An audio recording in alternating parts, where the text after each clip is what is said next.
Dr. Maria Montessori viewed the child as both the promise and the hope for the future. She believed that all children should be treated with respect, understanding, patience, and love, so that they could develop into adults that would change the world for the better. Dr. Montessori observed that children have an absorbent mind. That is, in the first 6 years of their life, everything that they're exposed to, everything that they see, hear, smell, touch, taste, is absorbed into their minds like a sponge. From birth to 3 years old, the child absorbs without any effort everything that happens around them, everything that happens to them is absorbed by their minds and their brains, and it's the most important time in human development. 80% of their brain capacity is developed in that time.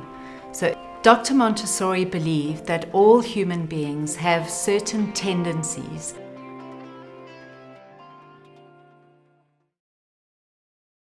Our tendencies are things that develop over time that allow us to be productive and positive human beings when we are engaging with our world. So our responsibility as educators is to provide learning environments that support the development of those human tendencies. Some of the tendencies that Dr. Montessori identified is a tendency for communication. We communicate in written language, in spoken language, in sign language, but we all have a need to communicate. We all have a need and a tendency to be creative. And being creative doesn't mean that you're good at art. Being creative means that you can think out of the box, that you can think beyond what is just in front of you. Dr. Montessori also found that humans have a unique capacity to concentrate, to focus on something for long periods of time until they can solve the problem. Human beings need to concentrate because it drives them, because it allows them to be creative, to communicate, to fulfill all of the other tendencies.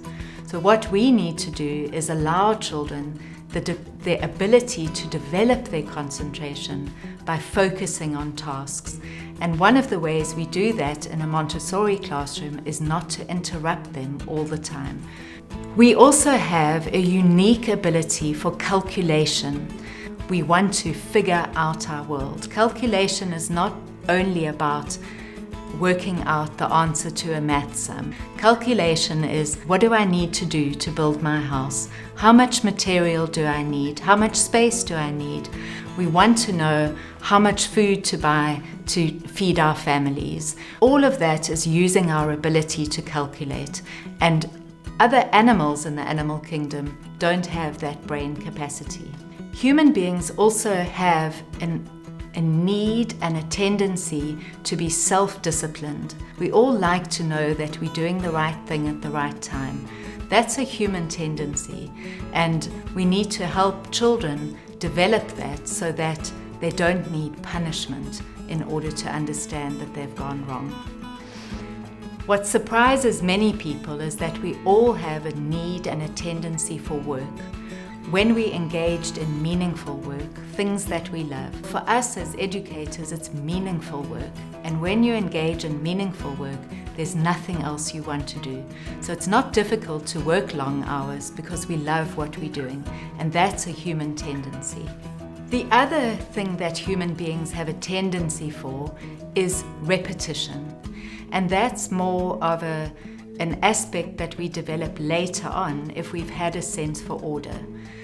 And we like repetition because it allows us to do one of the next tendencies, which is achieve some kind of perfection in what we're doing. The more we do something, the better we get at it. And human beings are motivated by that. So another very unique tendency that human beings have is a tendency for abstraction. So it's our ability to imagine, to create, to think of something that is not right in front of us. No other creature in the animal kingdom can do that. A lion goes to hunt because he feels hunger, not because he imagines an impala in front of him. Other tendencies that we have is a tendency to be independent, and that's something that is very unique to the first 6 years of life. So our classrooms are all designed to encourage independence.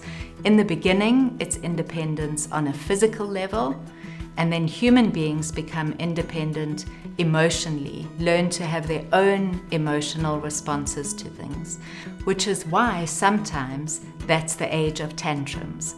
It's not a tantrum because they're feeling naughty and they're not getting their own way. What they're trying to do is figure out how to have their own reaction to something.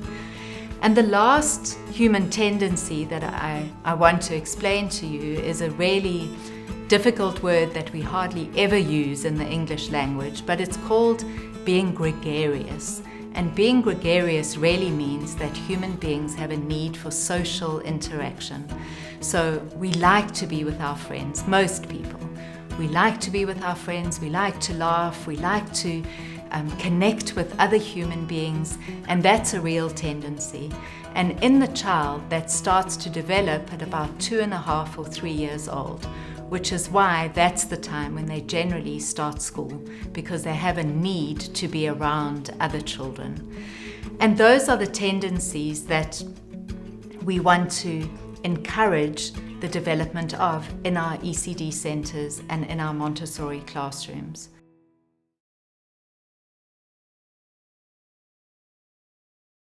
In traditional education, the past belief around education was that you start at a point somewhere down here and you develop. And the older you get, the more knowledge you have, and you grow in your development in a straight line.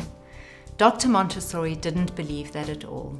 She believed that we have 4 planes of development that have ups and downs.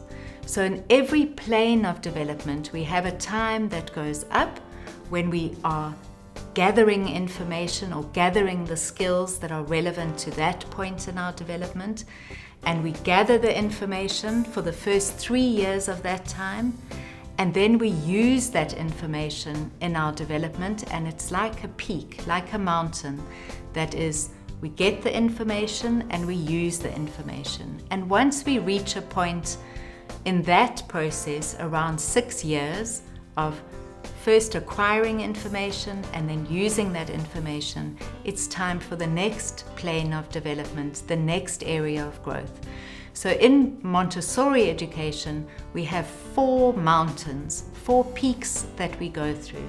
The first one is from birth to 6 years old, and that's divided into birth to 3 years old, where we absorb everything, and from 3 to 6 years old, we apply the skills that we've learned in the previous 3 years.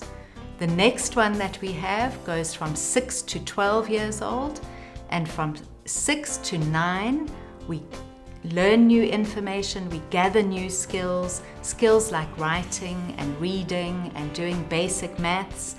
And then from 9 to 12 years old, we use the skills that we learned to deepen our knowledge. The third plane of development is from 12 to 18 years old. And from 12 to 15, we gather all the new skills. That's generally when we start high school. It's a whole new social environment. It's a new learning and academic environment. And then from 15 to 18, we use those skills again to deepen our development. And the 4th plane of development is from 18 years old to 24 years old. And in the first section, from 18 to 21, that's usually when we go to university or we start tertiary education and we learn new skills. And from 21 to 24, we use those skills that we've learned to get our jobs, to start our employment, or to carry on our studies to the next level of tertiary education. Maria Montessori believed that by 24 years old, a human being has reached a level of maturity. And Dr. Montessori believed that for human beings to reach the point of maturity at 24 and have everything that we need to be functional, positive, contributing members to our society, we need to give the very best to the smallest. Everything that results in that end point at 24 starts at birth, Most of that development happens from birth to 6 years old. So the very best we have to offer in society should be given to children up to 6 years old in our ECD settings, giving them nothing but the best.